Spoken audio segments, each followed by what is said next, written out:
Bom, nesta noite eu quero cumprimentar a todos com a graça e a paz do nosso Senhor Jesus Cristo e conversar um pouco com os irmãos a respeito de um tema que tem chamado muito a minha atenção há alguns dias, algumas semanas atrás, que eu tenho começado a ler um livro, é claro, a Bíblia, e junto com ela um outro livro, que tem chamado muito a minha atenção. E eu achei pertinente trazer isso para as nossas vidas, para que possamos louvar o Senhor através da sua palavra. Eu gostaria de estar falando sobre aquilo que nós estamos estudando nos grupos dos lares, e vai ser pertinente para aqueles que já ouviram, os estudos que participaram dos grupos, mas também para aqueles que não estiveram, vai ser pertinente para cada um de vocês. Eu vou estar falando sobre o tema a cruz como parte integral do discipulado. Então, nós vamos olhar um pouquinho para o instrumento de execução do nosso Senhor Jesus Cristo, certo? E, à guisa de introdução, vamos ver algumas informações que nos ajudarão, então, a entender este tema que eu coloquei para a mensagem desta noite. E a carta que vamos extrair esta mensagem, ela foi considerada como o grito de guerra da reforma, bem como a grande autora da liberdade religiosa. E mais, essa carta foi considerada como a declaração da independência dos cristãos. E foi desta forma que o reformador do século XVI, Martinho Lutero, se referiu a esta carta, e com propriedade, porque quando nós nos debruçamos nessa carta, nós somos grandemente abençoados por ela. O pastor Hernandes Dias Lopes, ele chamou esta carta de a carta magna da liberdade cristã. Então, todo aquele que lê essa carta, ele entende como ele é livre no Senhor Jesus Cristo. Esse documento da fé cristã, ele foi escrito em meados do século I, e ele é tão relevante hoje como ele foi lá e então. O conteúdo desta carta, ele é de suma importância para a igreja do tempo presente. Pois da mesma forma que ela tratou de problemas básicos da fé cristã no primeiro século, combatendo o falso evangelho, hoje ela continua com seu poder, com a sua eficácia para combater o falso evangelho anunciado no mundo no qual estamos vivendo. Precisamos ficar alerta quanto ao falso evangelho, porque ele tem se alastrado nos dias de hoje de forma gigantesca, em especial por conta das mídias eletrônicas. O falso evangelho tem crescido de forma assustadora. Este pseudo-evangelho, ele é tão pernicioso quanto foi o falso evangelho anunciado pelos judaizantes no primeiro século, que foi uma arma do inferno para tentar desestruturar a igreja lá no primeiro século, e que não parou lá, contanto que nós estamos no século 21, quase entrando no século 22, e este problema ainda continua na igreja. Pois hoje, os falsos pregadores estão adicionando apetrechos novos para o evangelho. Falso evangelho. Para eles, a mensagem da cruz de Cristo é insuficiente para esses novos pregadores. O que temos visto é um evangelho híbrido, egocêntrico, onde o homem é o centro das atenções. Cristo é destituído da sua glória, Cristo é destituído da cruz, e o homem se torna o centro das atenções. Em suas mensagens vemos a ausência da cruz, e desta forma uma mensagem que é destituída da cruz, ela é uma mensagem que não causa salvação, que não gera salvação, porque ela está destituída da cruz de Cristo. Uma mensagem que não salva, pois ela não exige a necessidade do arrependimento. Porque o arrependimento é uma necessidade que nós devemos de ter, arrepender-se dia após dia. Para eles, aqueles irmãos que pregavam o falso evangelho, a cruz de Cristo, a sua crucificação, a sua morte e ressurreição é insuficiente. Quanto a isso, nós devemos ter cuidados, e cabe aqui um alerta para nós.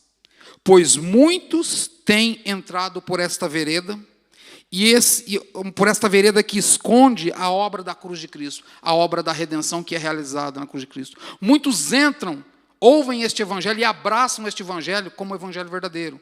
E quanto a isso, nós devemos ter muito cuidado. O evangelho que não mostra a obra da redenção deve ser considerado como um falso evangelho. E aqui nós devemos lembrar da palavra do apóstolo Paulo, que ele diz que ele seja anátema, que ele seja maldito.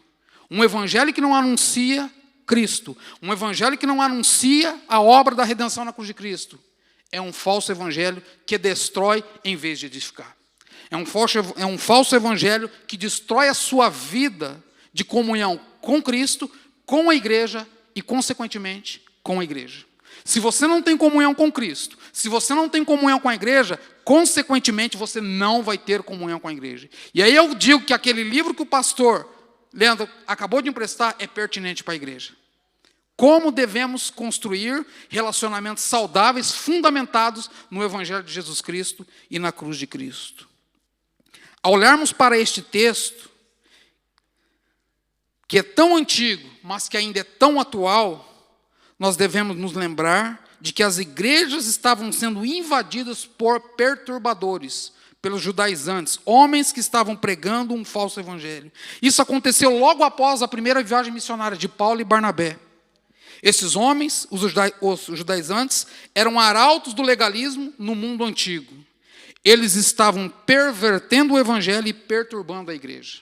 Eram homens que estavam com o interesse de destruir a obra de Cristo, destruir a obra de Deus.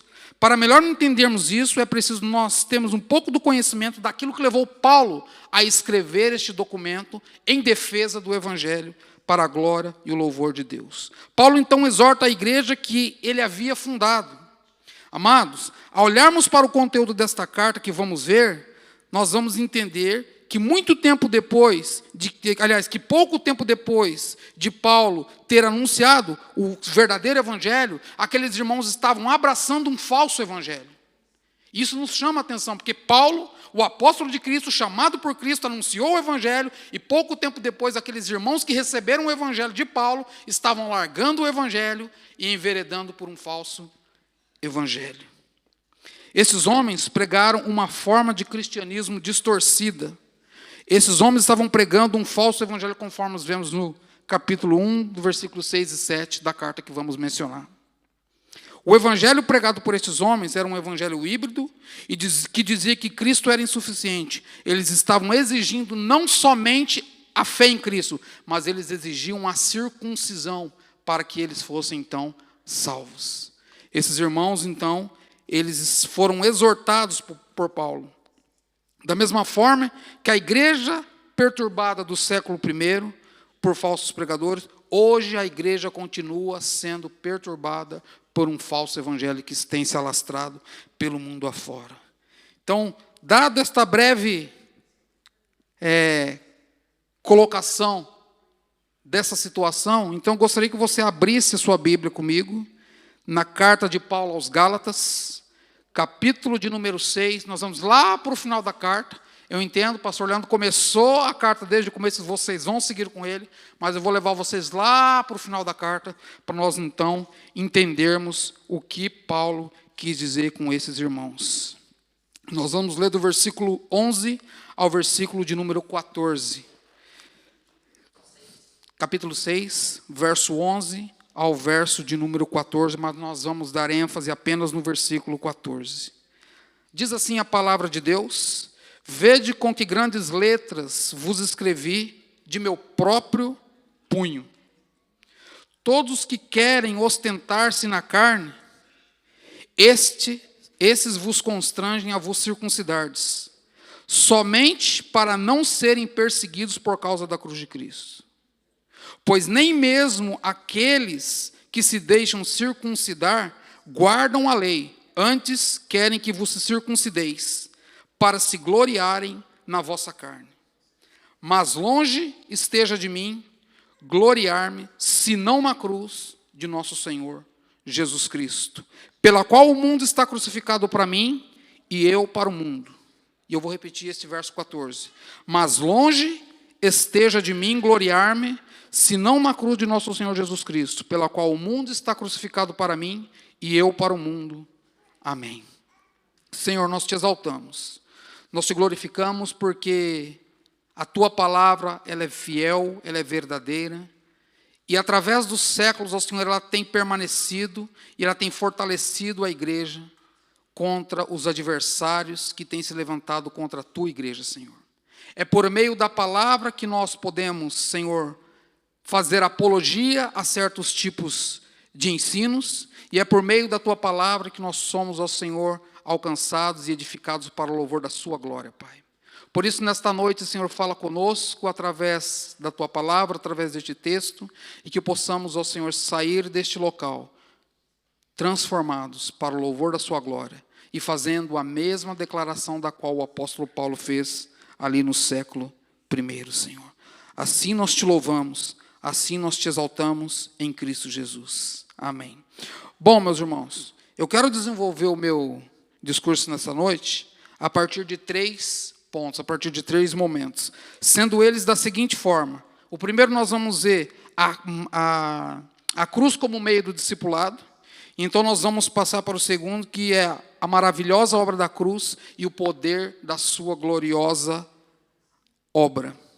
E por fim, nós vamos ver que o verdadeiro cristão, ele é aquele que vive em um mundo crucificado, tendo a convicção de que a sua vida está crucificada para o mundo. Essa é a vida do verdadeiro cristão. Então vamos seguir aqui, para que nós possamos então entender por que Paulo se gloria na cruz de nosso Senhor Jesus Cristo.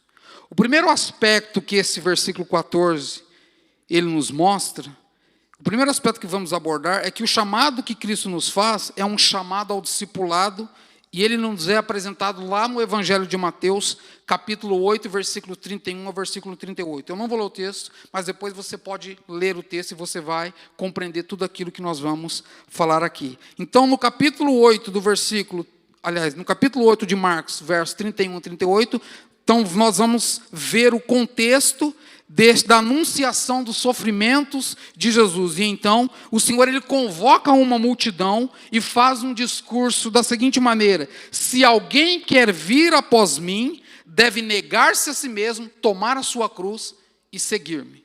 Certo? Mas se você olhar para o versículo 31 e 38, é o contexto deste convite que Jesus faz para aqueles que querem, então, o seguir. O texto em tela, que é esse texto, aquele que quer vir após mim deve negar a si mesmo, tomar a sua cruz e seguir-me, ele é um texto que demonstra o chamado de Jesus ao discipulado, e é um chamado de renúncia.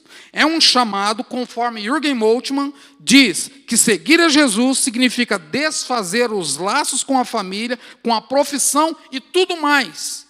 E desfazer os laços consigo mesmo. Negar e odiar a sua velha natureza para ganhar a Cristo. É o que é realizado em nós pelo poder do Espírito Santo para o louvor da glória de Deus.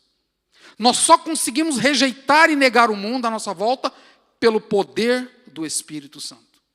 Pela nossa própria vontade, nós abraçamos o mundo. Pela nossa própria vontade, nós caminhamos junto com o mundo.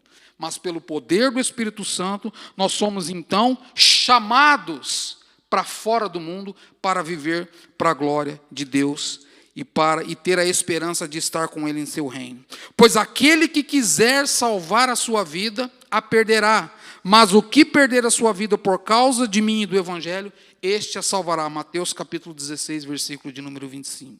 Meus irmãos, aqui eu quero chamar a vossa atenção, porque este convite de Jesus é um convite que não é fácil de ser aceito. Não é fácil de ser entendido. Quando Jesus nos convida a rejeitar a nós mesmos, é uma decisão séria que devemos tomar. Mas quando Ele nos chama, é um privilégio. Quando Ele nos chama a largar o mundo para o servir, é um privilégio no qual nós devemos ouvir. Estamos diante de um chamado imediato. É um chamado aqui e agora. E é também um chamado escatológico. É o chamado ao futuro de Deus que se manifesta em Jesus Cristo, por quem devemos e podemos abandonar os relacionamentos com este mundo perverso. Somente por meio de Jesus Cristo nós conseguimos então abandonar este mundo. E quando eu falo mundo, eu estou falando do sistema de valores no qual nós estamos inseridos. Então, é somente por Jesus Cristo e por quem devemos e podemos abandonar os laços com este mundo e o cuidado com a própria vida. É viver com Cristo, por Cristo e para Cristo. E um outro aspecto que a cruz nos mostra, e que o discipulado, que a cruz como meio discipulado, é que devemos ter a compreensão de que a cruz ela é uma mensagem designada pelo sofrimento e pela rejeição. Isso nós devemos ter em mente. Ela é designada pelo sofrimento e pela rejeição. Morrer na cruz significava sofrer e morrer como um rejeitado na sociedade. É por isso que Jesus Cristo, ele não é executado dentro dos muros de Jerusalém, mas ele é tirado para fora dos muros de Jerusalém como um rejeitado, e então ele é crucificado. Logo, se os discípulos precisam tomar a sua cruz sobre si, então eles devem aceitar o sofrimento e um destino atribulado, mas deve também padecer a rejeição. O mundo te odeia. O mundo me odeia. O mundo odeia os cristãos, porque os cristãos não fazem parte do mundo, eles estão no mundo. Nós estamos no mundo, mas não fazemos parte do mundo. Nós estamos por um período de tempo no mundo. Meus irmãos, quando olhamos para a vida dos santos do passado e pela vida dos apóstolos, nós vamos ver que o sofrimento era a causa por qual eles viviam o sofrimento de Cristo. Em outras palavras, era porque eles não se envergonhavam do Evangelho. Eles sofriam por Cristo, e sofrer por Cristo era não envergonhar-se do Evangelho. O chamado ao discipulado, ele é um chamado que passa pela renovação da nossa mente, conforme está lá em Romanos capítulo 12, versículo 2. E quando entendemos a cruz como meio do discipulado, declaramos que nós então morremos com Cristo e que estamos crucificados para o mundo e o mundo está crucificado para nós. Nós temos que ter esse entendimento. É de suma importância entender que o termo mundo aqui que Paulo usa não designa o local como realidade no qual existimos. Não determina isso. O mundo aqui, ele determina o mundo da lei, do pecado, da potestade e da morte, ou seja, da condenação. O mundo que Paulo se refere são os valores que estão implícitos na sociedade e que muitas vezes as pessoas abraçam esses valores como régem nas suas vidas. Então nós precisamos tomar muito cuidado quanto a isso. Os cristãos que vivem o discipulado da cruz, ele está morto para este mundo, ou seja, o mundo não tem direito sobre ele, não dita regras sobre ele. A salvação foi providenciada por Deus ao enviar o seu Filho para morrer na cruz do Calvário, uma morte vicária, uma morte substitutiva, porque era para mim e para você estar na cruz. Mas Deus enviou o seu Filho para que ele morresse em nosso lugar. Deus enviou o seu Filho para ele morrer na cruz como providência. Deus providenciou enviar o seu Filho para morrer na cruz para nos salvar de todos aqueles pecados, para nos salvar do dia mau, para nos salvar da condenação. E ali Jesus Cristo bradou: está consumado. Ali Jesus Cristo selou dizendo: está consumado. A obra para a qual ele veio foi concluída. O preço foi pago. Ser crucificado com Cristo é passar do padecimento à glória, é entregar-se à condenação até a eleição, da cruz ao relacionamento com Deus através de Cristo Jesus pelo poder do Espírito Santo. Nós temos relacionamento com Deus por causa do Espírito Santo que habita em nós. Por nós mesmos, nós não temos condições de ter relacionamento com Deus.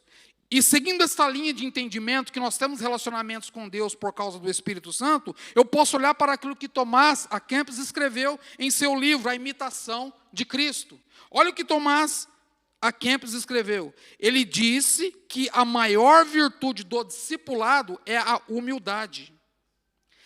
Esta se revela na obediência, no desprezo ao mundo e no silêncio.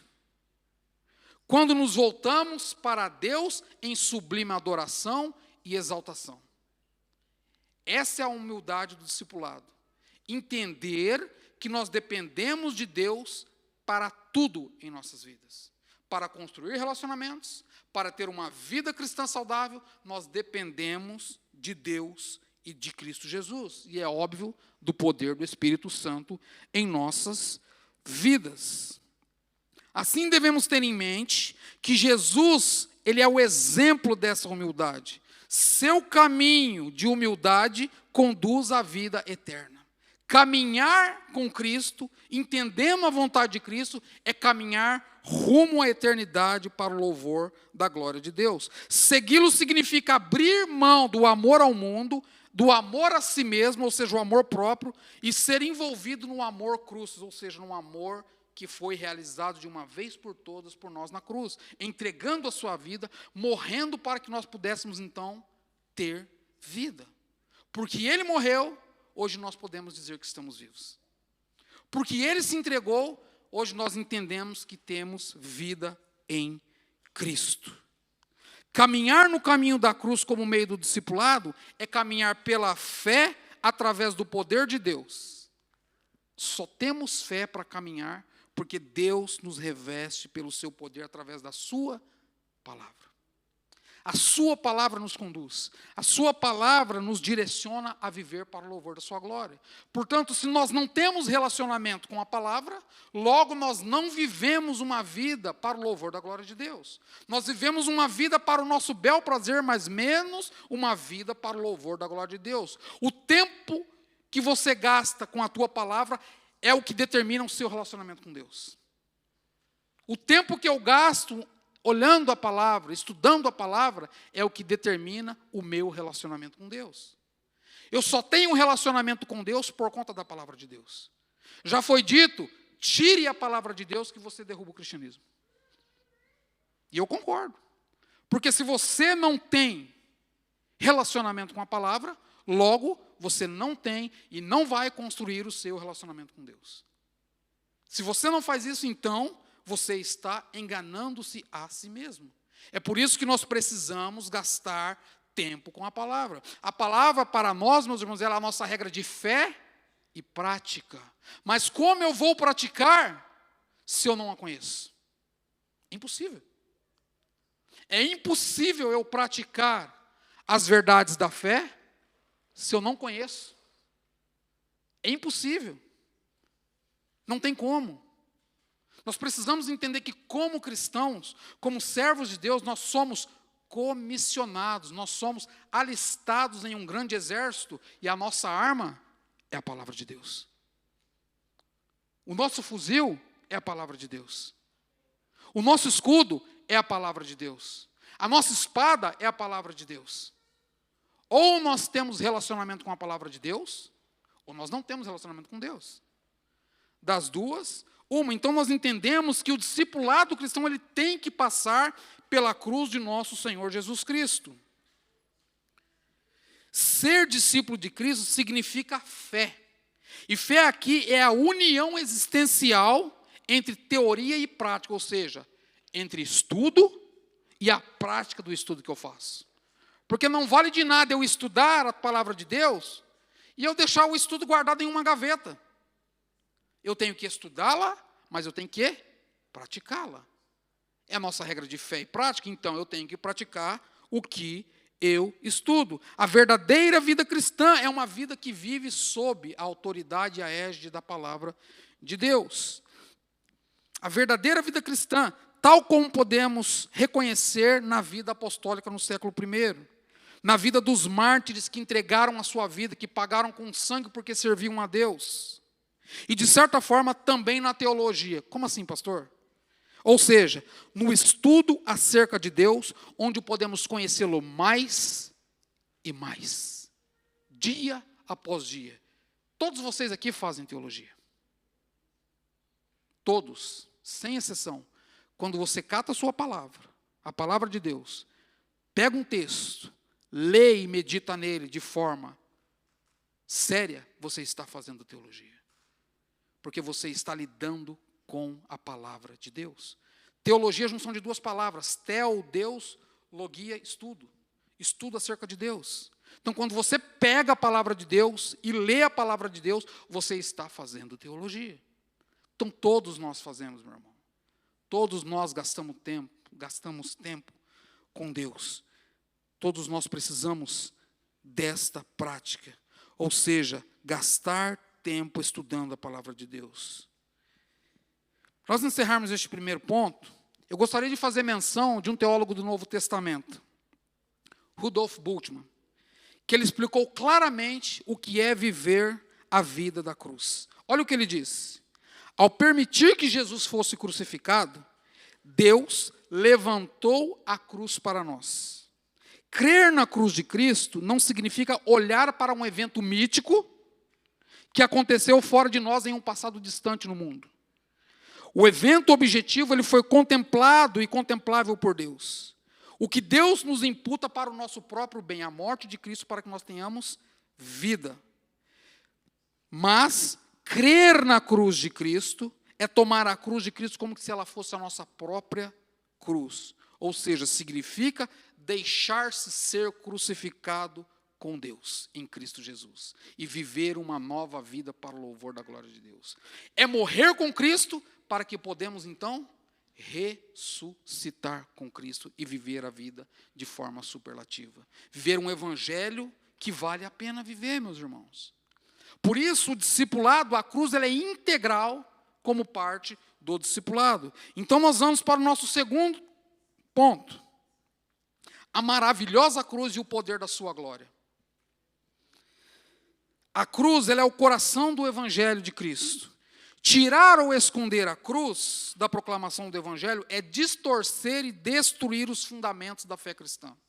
Se você tirou a cruz do evangelho, logo você está destruindo os fundamentos da fé cristã. Você está distorcendo, você está destruindo. Precisamos então fortalecer a nossa fé no Cristo que foi crucificado. Ele foi crucificado, ele foi morto, mas ele ressuscitou e ao terceiro dia está vivo. E a cruz, é por isso que a cruz ele é o fundamento da fé cristã. Nós precisamos fortalecer a nossa fé neste Cristo. Isso tem grande importância para nós, pois nós fomos redimidos por Cristo através da sua obra na cruz do Calvário. Por isso eu não posso tirar a mensagem da cruz da palavra de Deus. Eu não posso tirar a mensagem da cruz do Evangelho, porque se eu fizer, eu estou sendo um inimigo do Evangelho. Mas quando eu anuncio a cruz de Cristo, eu estou não me envergonhando do Evangelho e dizendo que aquilo que Cristo fez de uma vez por todas foi eficaz. A morte de Cristo na cruz ela é eficaz para a nossa salvação. Ela é eficaz para que você tenha vida em abundância. Quando Ele entrega a sua vida na cruz, Ele entrega a sua vida para salvar, Ele entrega a sua vida para redimir, Ele entrega a sua vida para livrar você e eu da ira de Deus. A morte da cruz, a morte na cruz, ela é eficaz. Nós temos que ter isso em mente. Quando Paulo, ele escreve aos Gálatas, ele deixa bem claro qual é o papel dos cristãos diante da cruz de Cristo. Olha o que ele diz, nós lemos o texto, versículo 14 do capítulo 6. Mas longe esteja de mim gloriar-me, senão no quê? Na cruz de nosso Senhor Jesus Cristo. Por quê? Pela qual o mundo está crucificado para mim e eu para o mundo. Irmãos, ao olharmos para este texto, o verso 14, nós precisamos entender que ele está intimamente ligado aos versos anteriores ao verso 14.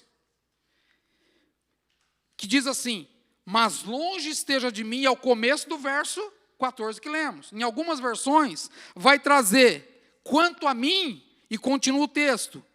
Então, algumas versões também sugerem isso. Mas olha o ponto que ele coloca aqui em relação um ao outro. Ele fala, mais longe esteja de mim gloriar-me, senão na cruz do nosso Senhor Jesus Cristo. E o ponto está aqui. Olha o que ele diz anteriormente. Todos os que querem ostentar-se na carne, esse vos constrange a vos circuncidardes, somente para não serem perseguidos por causa da cruz de Cristo. Ou seja, aqueles que se ostentavam nas suas próprias obras para a salvação, eles faziam isso para não serem perseguidos por causa da cruz de Cristo. Porque anunciar o evangelho da cruz no primeiro século era se identificar como seguidor de Jesus Cristo e logo você seria perseguido e seria executado. Então eles não queriam se relacionar com os seguidores daquele que foi morto no Calvário para não serem perseguidos. Para não serem perseguidos por aquele mundo antigo. E ele continua. Somente para não serem perseguidos por causa da cruz de Cristo. Pois nem mesmo eles que se deixam circuncidar guardam a lei. Eles exigiam dos outros o que nem eles cumpriam. Estou falando dos falsos pregadores, estou falando dos judaizantes, eu estou falando dos perturbadores. Eles exigiam dos irmãos algo que eles não faziam. Eles queriam que os irmãos da Galácia fizessem, e nós devemos entender que os irmãos da Galácia, todos eles eram gentios. Paulo anuncia, e aí os judaizantes, sabendo que eles eram gentios, se vocês querem a salvação, então vocês têm que se circuncidar. Os gentios não se circuncidavam. E aí ele coloca este ponto para eles. Antes, querem que vos circuncideis para se gloriarem na vossa carne, ou seja, para se gloriarem na obra. Era uma salvação por meio de obras. E nós sabemos que a salvação não é por meio de obras. A salvação ela é por meio da fé para o louvor da glória de Deus. Meus irmãos, a afirmação deste texto, ela só tem sentido quando nós entendemos ela no seu contexto, porque Paulo está anunciando aos irmãos da Galácia, e esses irmãos estão sendo perseguidos por falsos pregadores, estão sendo ensinados por falsos pregadores, e veja bem, Paulo os exorta para que eles voltem. Muito me chama a atenção que vocês estão deixando tão rápido aquilo que eu vos ensinei. Está lá no começo do capítulo 1 de Gálatas. Se você ler toda a carta de Gálatas, você vai ver que Paulo está o quê? Respondendo a um problema que os irmãos da Galácia estavam enfrentando. Eles estavam deixando o evangelho que Paulo anunciou para seguir um outro evangelho. E este problema não é corrente hoje no tempo em que vivemos. As pessoas estão deixando o verdadeiro evangelho para seguir um falso evangelho, para seguir um evangelho híbrido, onde não anuncia Jesus Cristo como Senhor e como Salvador. Onde anunciam Jesus Cristo que não teve eficácia na sua morte na cruz do Calvário. As pessoas estão agregando algo mais ao evangelho, falando que a morte na cruz é insuficiente. E isto é um erro. Isto é um erro. De uma vez por todas, meus irmãos, a morte de Cristo na cruz do Calvário, ela foi eficaz. Nós temos a salvação por causa dessa morte. Nós temos a salvação porque Cristo derramou o seu sangue para nos dar vida, para nos libertar, para nos trazer para si.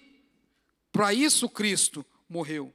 Então, quando nós entendemos o contexto deste texto, nós vamos ver que isso vai nos ajudar a entender por que Paulo fala desta maneira acerca do Filho de Deus, o nosso Senhor e Salvador Jesus Cristo. Por que Paulo fala, não me envergonhe do Evangelho? Por que Paulo fala que ele não se envergonha do Evangelho? Por que Paulo fala que ele não se gloria nele mesmo? Por quê? Porque a sua confiança está em Cristo. A sua confiança está em Cristo, meus irmãos. Nós devemos olhar para a palavra de Deus e entender o que a palavra de Deus nos diz, para que nós vivamos um cristianismo para a glória de Deus, para que nós vivamos uma vida cristã que glorifique a Deus. E Paulo vai falar a respeito disso para esses irmãos. Ele escreve a carta a esses irmãos para lidar com situações de doutrinas que estão sendo inseridas, que Paulo não ensinou, que Paulo não falou. E Paulo então vai confrontar essas pessoas. E a primeira coisa que o apóstolo dos gentios lhes recorda é que a vida neste mundo, ela é séria e solene. A vida que vivemos é uma vida séria e solene. Ela deve ser vivida para a glória de Deus em todo o tempo, em todo o momento. Seja o que for que você estiver fazendo com a sua vida, deve ser feito para a glória de Deus. O seu trabalho, o seu relacionamento em casa, o seu relacionamento com os amigos, o seu relacionamento no trabalho, mesmo que ele não professe a mesma fé que você professe, o seu relacionamento tem que ser feito para a glória de Deus. Ele tem que ver a diferença na sua vida. Senão você não entendeu o que é ser cristão.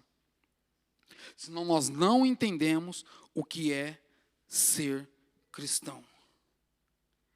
ela deve ser vivida para a glória de Deus, através da maravilhosa cruz e do poder da sua glória.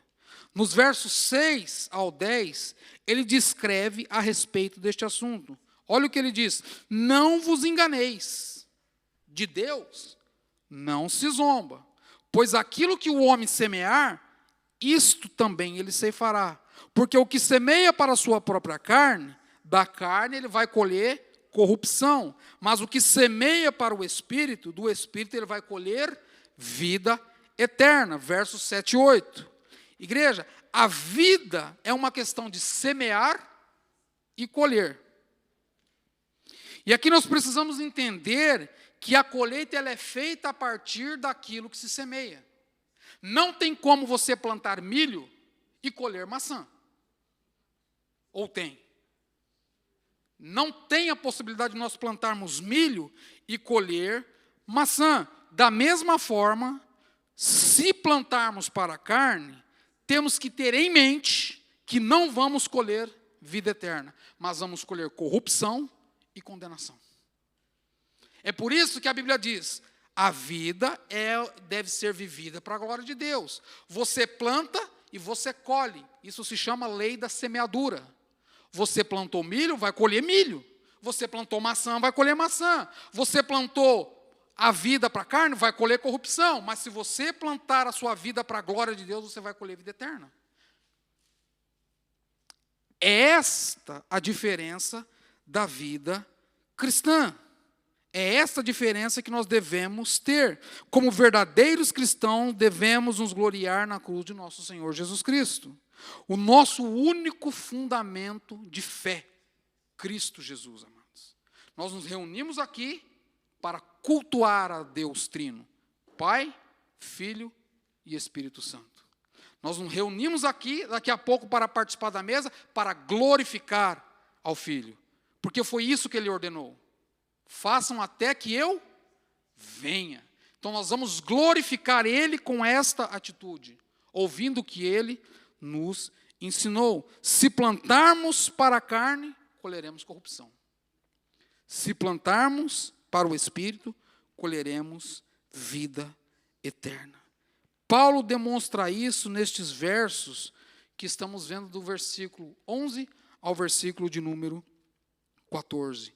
Ele se gloreia na cruz de Cristo, pois ela não era para ele algo do qual ele queria fugir. Não, antes era um motivo de orgulho. Enquanto os falsos mestres se gloriavam na carne, Paulo se gloriava na cruz.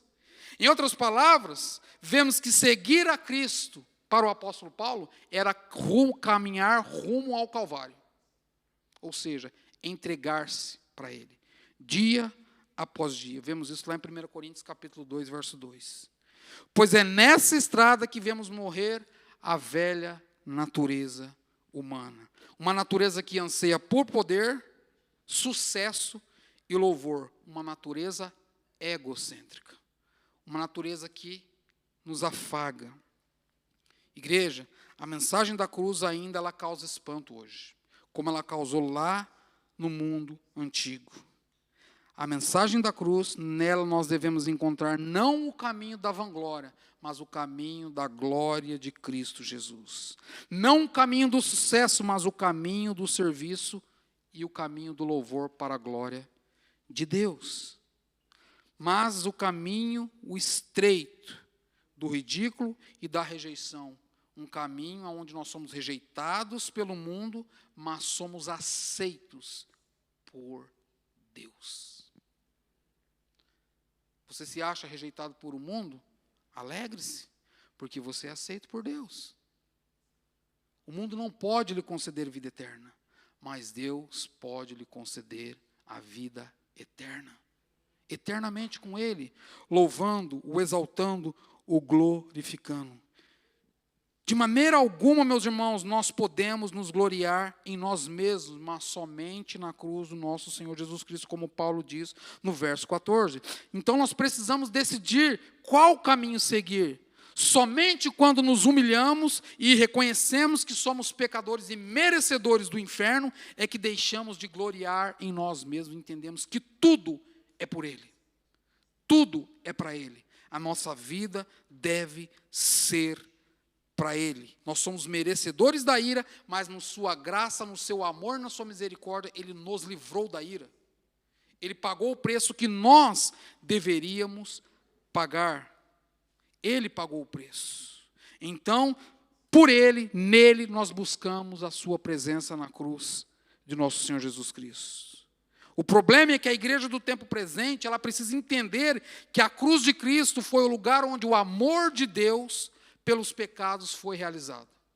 Foi na cruz que Ele nos amou. Foi na cruz que Ele nos salvou. Foi na cruz que Ele nos redimiu. Cristo tomou o nosso lugar por amor. Deus o deu para livrar homens e mulheres pecadores, aonde refulgiu o poder da glória de Deus na pessoa de Cristo Jesus, quando Ele disse, está consumado. Está consumado.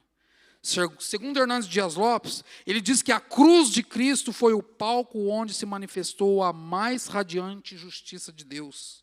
A cruz de Cristo foi onde os nossos pecados foram sentenciados. Foi pela cruz que fomos reconciliados com Deus. A cruz é a nossa fonte de vida, segundo as palavras do pastor Hernandes Dias Lopes. E eu concordo com ele. A cruz de Cristo é o que nos salva, porque a obra de Cristo foi realizada na cruz do Calvário.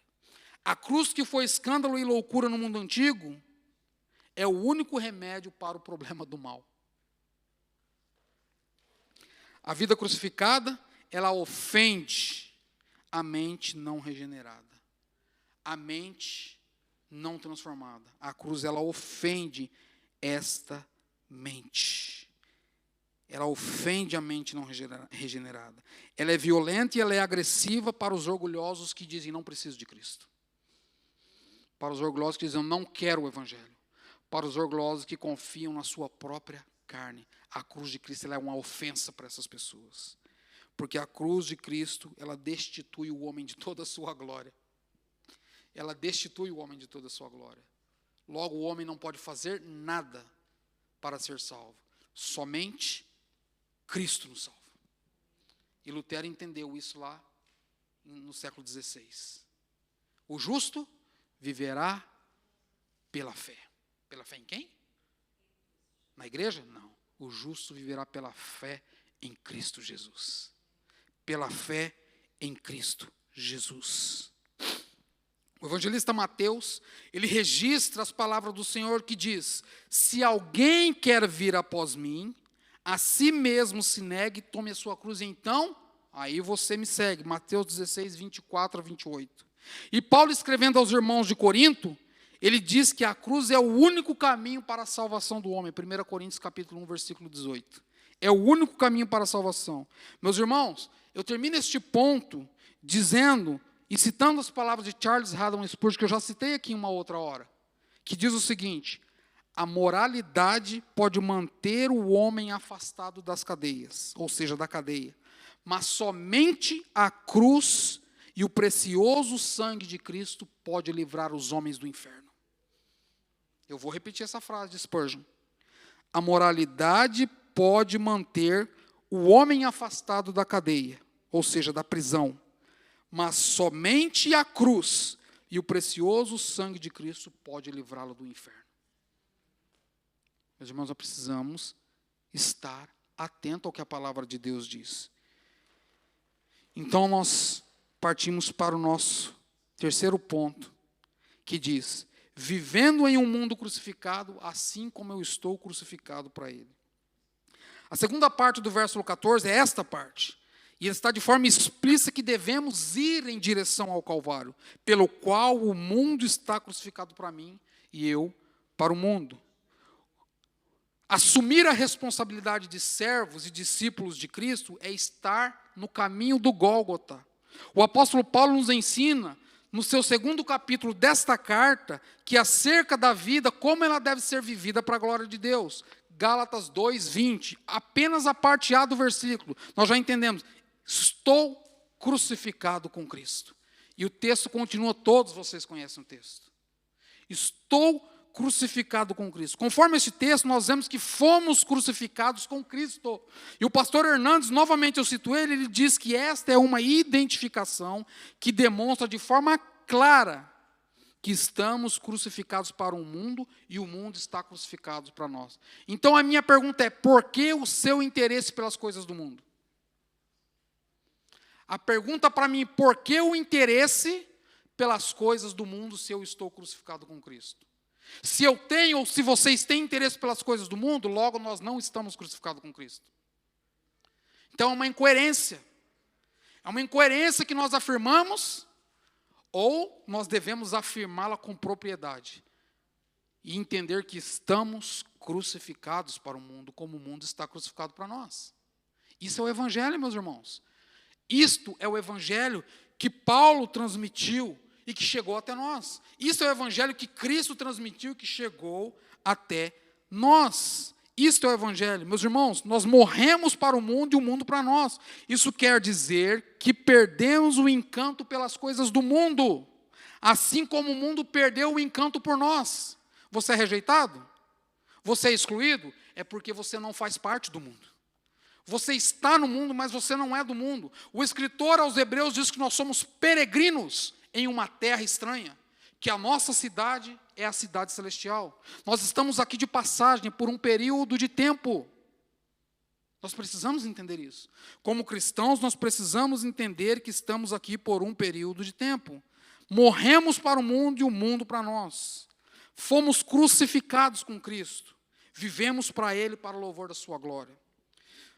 Merrill Tenney, ele faz uma grande afirmação dizendo que assim como Cristo morreu e se separou do mundo, o crente está nele e é livre das cadeias das quais o mundo o escraviza.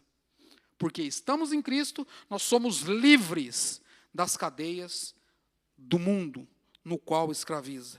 O mundo está crucificado para nós. Os crentes jamais precisam seguir pelo caminho do mundo, pelo caminho da perdição, pelo caminho do pecado, pelo caminho da corrupção, pelo caminho da morte, pelo caminho da condenação eterna. Jesus morreu para nos libertar e o Pai lhe deu todos aqueles que Ele queria dar para o Filho. Aqui eu gostaria de chamar a vossa atenção, pois quando o apóstolo diz que Ele está crucificado para o mundo, Ele está dizendo que Ele está crucificado para a lei do mundo. Ele está crucificado para a lei. Nas palavras de Paulo, estamos mortos para a lei, a fim de vivermos não mais em pecado, mas vivermos para Deus. Porque se não houvesse lei, nós não saberíamos o que é pecado, mas por causa da lei, então nós sabemos que é pecado. Então a lei ela é um alerta para nós. A lei ela é boa em certo sentido, porque ela nos mostra o que é pecado. Mas se não houvesse lei, nós não saberíamos o que é pecado. E por causa da lei, nós então entendemos o que é pecado, então nos afastamos do pecado. Mas a redenção e a salvação está em Cristo Jesus. É o que Paulo diz, estamos mortos para a lei, a fim de vivermos não para o pecado, mas para Deus em Cristo Jesus. É viver para Deus, e isso significa, às vezes, regular as nossas vidas segundo a vontade dEle, de modo que em toda a nossa vida não cogitamos em nada mais, senão em sermos aprovados para o louvor da sua própria glória. Isto é viver em Cristo. Paulo diz aos Gálatas que ele jamais se gloria a não ser na cruz do nosso Senhor Jesus Cristo. Ele está dizendo que está crucificado juntamente com Cristo. Em outras palavras, ele está dizendo que a lei do mundo morreu para ele. Agora ele vive para o louvor da glória de Deus. O seu velho procedimento, o seu velho costume, as suas velhas atitudes foram todas sepultadas com Cristo. E agora então ele vive uma nova vida em Cristo Jesus. Uma vida crucificada é uma vida que é lembrada. Uma vida crucificada é uma vida que fez a diferença. Uma vida crucificada é uma vida que causa impacto na vida de outras pessoas. Mas uma vida que é vivida por meio da carne é uma vida que não faz diferença alguma na vida das pessoas. É uma vida que não mostra nada de cristianismo. Mas uma vida crucificada é uma vida que marca a vida de outras pessoas. Brennan Manning, ele diz que a mensagem da cruz, ela convoca incessantemente a igreja de volta à pureza do Evangelho. E, consequentemente, ao escândalo. O escândalo da cruz. Uma vida cristã verdadeira, ela marca porque ela é uma vida que se volta para Deus em todo o tempo. E aqui nós precisamos ver que a cruz é uma palavra profética na proclamação do Evangelho. A cruz de Cristo é o começo, ela é o meio e ela é o fim do Evangelho. Meus irmãos, nós temos estudado o discipulado de Jesus Cristo através de um livreto escrito por Paul Washer. E neste livreto nós temos aprendido muito. É um livro tão pequenininho, mas tão profundo. Eu diria que você está perdendo quando você não participa dos cultos dos lares. Você está perdendo de ser abençoado. Você está perdendo de ter a sua vida edificada. Você está perdendo de ter a sua vida em crescimento para o louvor da glória de Deus. Porque nós não nos reunimos para brincar. Nós nos reunimos para deleitarmos na palavra de Deus e sermos corrigidos pela palavra de Deus. Por isso nós vivemos a vida cristã. Porque Deus nos corrige através das pregações, através dos estudos, através dos ensinos. Deus nos corrige. Meus irmãos, este livro é tão pequeno, mas tão profundo. Mas, contudo, eu gostaria também de fazer menção de um outro homem de Deus, Dietrich Bonhoeffer. Este homem de Deus, ele foi simplesmente extraordinário em sua época. Simplesmente extraordinário para o louvor da glória de Deus. Vivendo em um campo de concentração, fazendo parte da SS, como cristão, ele pregou para os alemães nos campos de concentrações, no período de Hitler. Este homem foi extraordinário em seu tempo, louvando a Deus, glorificando a Deus. Pois ele disse que não deveríamos tentar chegar ao céu de forma barata, pois a graça de Deus custaria tudo o que temos. A graça de Deus, ela é preciosa porque custou a Cristo o seu sangue e nos custará tudo, talvez até a nossa vida. E em 9 de abril de 1945, ele cumpriu o que ele havia escrito algumas semanas antes, no campo de concentração. E ele disse as seguintes palavras: quando Deus chama um homem, ele chama um homem para vir e morrer. E ele foi decapitado. Porque descobriram que ele estava pregando no campo de concentração, não para os judeus. Ele estava pregando para os da suástica, da SS suástica. Levando o evangelho para estar dizendo que o que eles estavam fazendo era errado. E ele não pegou nenhuma arma, a arma que ele tinha era a palavra de Deus. E ele pregou, e ele ganhou muitos alemães para Cristo. Muitos alemães para Cristo. E descobriram ele. Delataram ele. E ele foi sentenciado à forca. Ele não foi decapitado, me perdoe, ele foi sentenciado à forca. Bonhoeffer, assim como Paulo, gloriou-se na cruz de Jesus Cristo. Ele não deixou de viver intensamente o Evangelho, pois ele estava crucificado para o mundo e o mundo crucificado para ele. Que possamos, irmãos, ter esta mentalidade, esse entendimento de estarmos crucificados com Cristo. E eu encerro aqui dizendo que a minha oração é que o Senhor conceda a cada um momento mais com Ele, uma intensa vida no Evangelho. Eu escrevi a minha oração, para não me perder. E eu escrevi da seguinte forma: a minha oração é que o Senhor conceda a cada um de nós uma vida intensa do Evangelho. Que possamos nos gloriar somente na cruz do nosso Senhor Jesus Cristo e declararmos verdadeiramente que o mundo está crucificado para nós e nós para o mundo. Somente assim viveremos um cristianismo para a glória de Deus. E teremos condições de combater os perturbadores do século presente. E aqui eu cito Lloyd Jones, que diz: há vozes contraditórias falando em nome da igreja cristã. Vozes contraditórias, todas se autodenominam cristãs. Afirmam pertencer à igreja de Cristo, mas as suas afirmações são diametralmente opostas umas às outras. Assim, o que temos que fazer, então, é descobrir qual é a verdadeira mensagem. Como discernir entre o falso e o verdadeiro? E o apóstolo Paulo nos responde nesta carta, nesta maravilhosa carta, assim como nas demais cartas e, para falar a verdade, em toda a Bíblia. Que possamos, então, meus irmãos, nos mergulhar e nos deleitar nos estudos da palavra de Deus, para que possamos crescer mais e mais para o louvor da glória de Deus. Isto é se gloriar na cruz de Cristo. Não mais vivo eu, mas Cristo vive em mim. E a vida que vivo pelo Filho de Deus, vivo na fé, porque Ele me amou e se entregou por mim para o louvor da sua glória.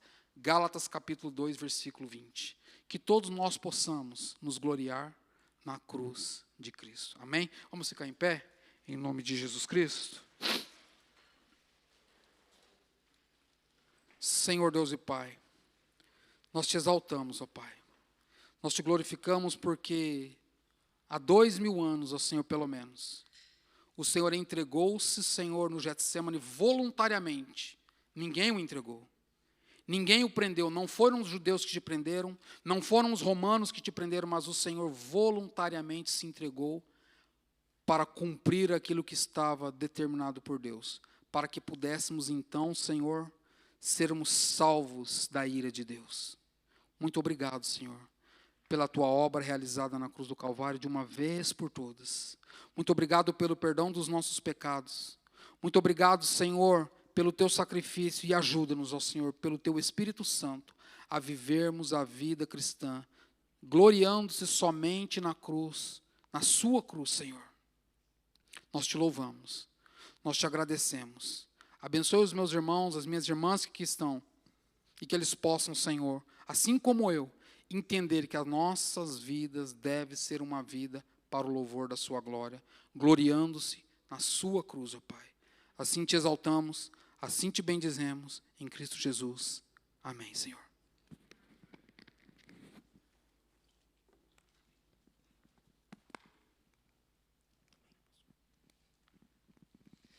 Amém, irmãos. Pode sentar um pouquinho?